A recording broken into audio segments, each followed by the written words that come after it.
علیکم ورحمۃ اللہ وبرکاتہ۔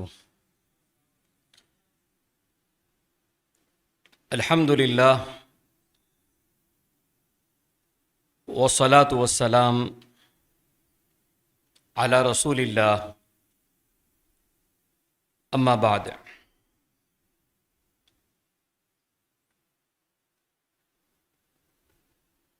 اعوذ باللہ السمیع العلیم من الشیطان الرجیم، بسم اللہ الرحمن الرحیم۔ واذکر فی الکتاب ابراہیم۔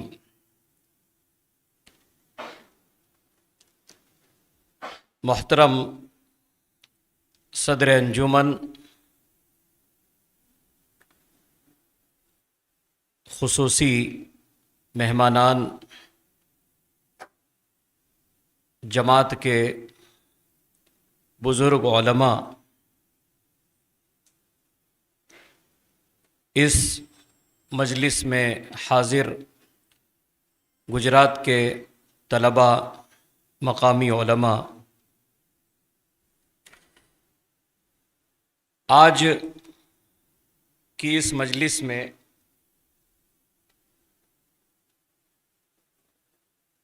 میرا جو موضوع ہے وہ ہے علماء اہل حدیث گجرات کی دینی و علمی خدمات۔ قرآن کریم میں اللہ تعالیٰ نے مختلف مقامات پر انبیاء کرام کی سیرت بیان فرمائی ہے۔ قرآن کریم میں اللہ تعالیٰ نے انبیاء کرام کے واقعات بیان کیے ہیں۔ انبیاء کرام کی سیرت، انبیاء کرام کے واقعات اسی طریقے سے احادیث کی کتابوں میں ہم اور آپ دیکھتے ہیں کہ سیرت کے متعلق ہمیں بہت ساری چیزیں ملتی ہے۔ قرآن کریم میں انبیاء کے واقعات کا ذکر ہونا، سیرت کا ذکر ہونا، کتب احادیث میں سیرت کا ملنا، علماء کا تذکرہ مختلف کتابوں میں، یہ اس لیے ہے تاکہ ہم ان نیک ابرار لوگوں کی سیرت پڑھیں اور اس سے ہم اور آپ کچھ سیکھیں، اور یہ لوگ جنہوں نے اللہ کی راہ میں قربانیاں پیش کی ہے، ان کے نقش قدم پر چلتے ہوئے انہوں نے کیسے علمی مقام اور مرتبہ پیدا کیا، یہ سب چیزیں ہم ان کی سیرت سے سیکھتے ہوئے اپنی زندگی کے اندر بھی پیدا کریں۔ جیسا کہ موضوع آپ کے سامنے ہے کہ علماء اہل حدیث گجرات کی دینی و علمی خدمات، موضوع بڑا وسیع ہے، لیکن میں ہمارے گجرات کے مشہور جو علماء گزرے ہیں اور جن کی خدمات سے آپ سب واقف ہیں، ان کی زندگی، ان کی خدمات کے متعلق چند باتیں آپ کے سامنے پیش کروں گا۔ دیکھیے، ہم اور آپ جب علم حاصل کرتے ہیں تو علم حاصل کرنے کے بعد ہمارا جو فریضہ بنتا ہے وہ فریضہ یہ ہے کہ ہم اس علم کو دوسروں تک پہنچائیں۔ علم کو پہنچانے کے بہت سارے ذرائع ہیں، اور انہی ذرائع میں سے علم کو پہنچانے کا ایک ذریعہ ہے تدریس۔ بہت سارے احباب، بہت سارے ہمارے علماء مدارس سے فارغ ہو کر تدریس سے جڑ جاتے ہیں۔ تدریس کچھ لوگ بڑے جامعات میں کرتے ہیں، بڑے مدارس میں تدریس کے فرائض انجام دیتے ہیں، اور ہمارے بہت سارے احباب ایسے ہیں جو مکاتب میں تدریسی خدمات انجام دیتے ہیں، اور کسی بھی مقام پر ہم اور آپ تدریسی خدمات انجام دیں، یہ خدمات جو ہے باعث اجر ہے، باعث ثواب ہے۔ علماء اہل حدیث گجرات ماضی جن کا بڑا روشن رہا، اور پورے ہندوستان بھر میں نہیں بلکہ پوری دنیا میں لوگ ان کے علم سے اور ان کی خدمات سے واقف رہے، انہی لوگوں کا میں آپ کے سامنے تذکرہ ہوں۔ سب سے پہلے تدریسی خدمات، چند علماء ہی کے میں آپ کے سامنے نام ذکر کروں گا، اور شاید ان کا نام سننے کے بعد ان کی خدمات سننے کے بعد ہو سکتا ہے ہمارے اندر کچھ جذبہ پیدا ہو۔ ہمارے اہل حدیث علماء میں ایک بہت ہی بڑی شخصیت گزری ہے، میاں نذیر حسین محدث دہلوی رحمۃ اللہ علیہ کے شاگرد علامہ محمد بن ہاشم السامرودی السورتی۔ دیکھیے، محمد بن ہاشم السامرودی السورتی، بہت سارے علماء محمد بن ہاشم السامرودی السورتی اور مولانا محمد بن یوسف السورتی دونوں میں فرق نہیں کر پاتے ہیں۔ اس لیے ہماری بہت ساری تاریخی ایسی کتابیں ملتی ہے کہ جس میں یہ اغلاط پائی جاتی ہے۔ ہوتا یہ ہے کہ کوئی مناظرہ محمد بن ہاشم نے کیا ہوا ہے اور وہاں ذکر جو ہے محمد بن یوسف سورتی کا آتا ہے۔ کوئی کتاب محمد بن ہاشم سورتی نے لکھی ہے لیکن اس کتاب کی نسبت جو ہے محمد بن یوسف السورتی کی طرف کر دی جاتی ہے، جبکہ دونوں الگ الگ شخصیات ہیں۔ محمد بن ہاشم السامرودی السورتی ان کے بھانجے ہوتے ہیں مولانا محمد بن یوسف السورتی، یہ آپ سمجھ لیں۔ بہرحال انہوں نے مدرسہ اسلامیہ ہمارے سامرود میں قائم کیا، اور ان کی تدریسی خدمات کے لیے یہ کافی ہے کہ جس وقت انہوں نے تدریس شروع کی اس وقت بہت سارے لوگ ان سے مستفیض ہوئے، اور انہی کے ایک شاگرد تھے مولانا محمد جعفر وریاوی، جو بعد میں ممبئی میں جامع مسجد اہل حدیث مومن پورہ میں امام رہے، اور انہوں نے وہاں پر تقریباً 42 سے 45 سال تک انہوں نے امامت کی۔ اسی طریقے سے انہوں نے جو تدریسی خدمات انجام دی، آپ ان کے علم و فضل کا اور ان کے مقام و مرتبہ کا اس سے اندازہ لگا سکتے ہیں کہ اس زمانے میں موجودہ جو بحرین کے اندر جو خلیفہ ہے اور جو لوگ اس وقت حکومت کر رہے ہیں، اس خاندان کا ایک فرد ابراہیم بن محمد خلیفہ، ابراہیم بن محمد خلیفہ ان کے پاس تعلیم حاصل کرنے کے لیے سامرود میں آیا تھا، اور یہ آج کی بات نہیں ہے، یہ 150 سال اس پر گزر چکے ہیں۔ اندازہ لگائیں کہ ان کے پاس کیسا علم ہوگا، ان کا مقام و مرتبہ کیا ہوگا۔ اسی طریقے سے تدریس کے میدان میں جو بہت بڑی خدمات انجام دی وہ ہیں علامہ عبدالعزیز میمن، جن کا تعلق ہمارے راجکوٹ شہر سے تھا، اور علامہ عبدالعزیز میمن اتنی بڑی شخصیت کہ جن کے بارے میں اہل علم نے لکھا ہے لسان العرب فی الہند، لسان العرب فی الہند ان کو کہا جاتا تھا، علامہ عبدالعزیز میمن۔ اور آج بھی جب بھی عربی زبان اور ادب کے حوالے سے بات ہوتی ہے تو علامہ عبدالعزیز میمن کو ضرور یاد کیا جاتا ہے۔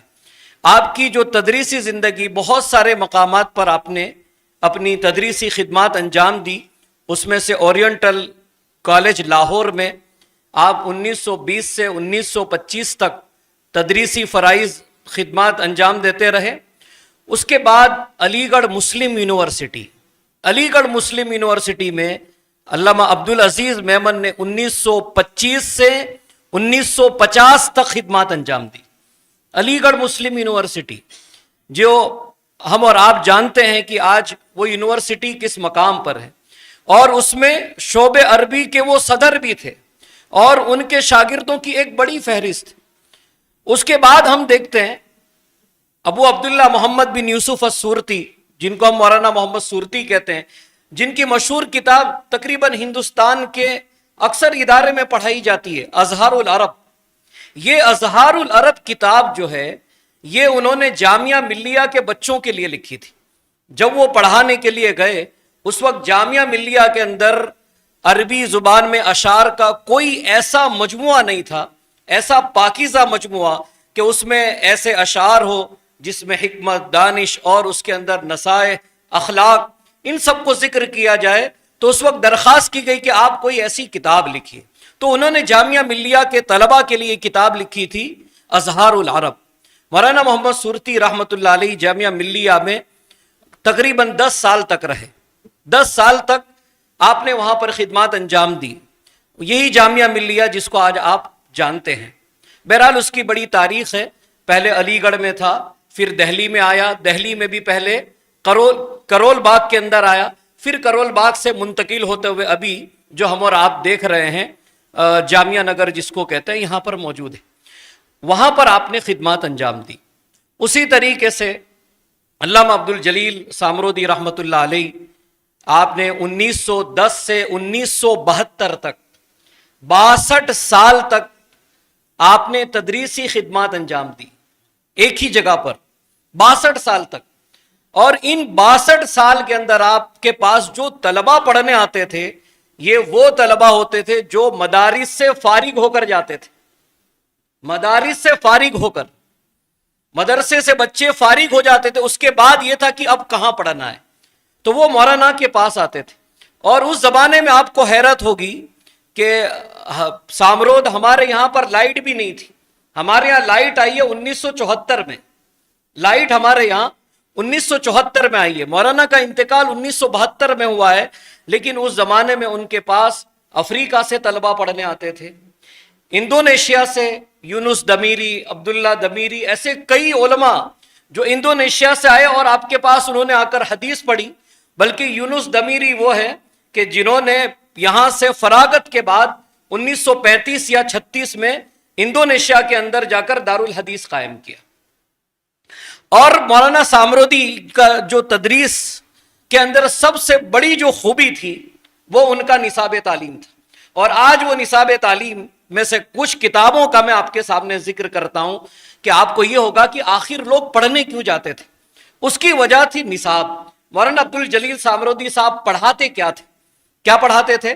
مولانا عبدالجلیل صاحب سامرودی عقیدے میں کتاب التوحید ابن خزیمہ پڑھاتے تھے، کتاب الاسماء والصفات امام بیہقی پڑھاتے تھے، خلق و افعال العباد امام بخاری پڑھاتے تھے، اصول السنہ امام احمد کی پڑھاتے تھے، مستند کتابیں وہ اس زمانے کے اندر پڑھاتے تھے، کتاب العلو، کتاب العرش، ایسی کتابیں جو اس زمانے میں ملتی نہیں تھی، لوگوں کو نظر نہیں آتی تھی، وہ کتابیں ان کی تدریس کے اندر تھی، الرد علی الجہمیہ۔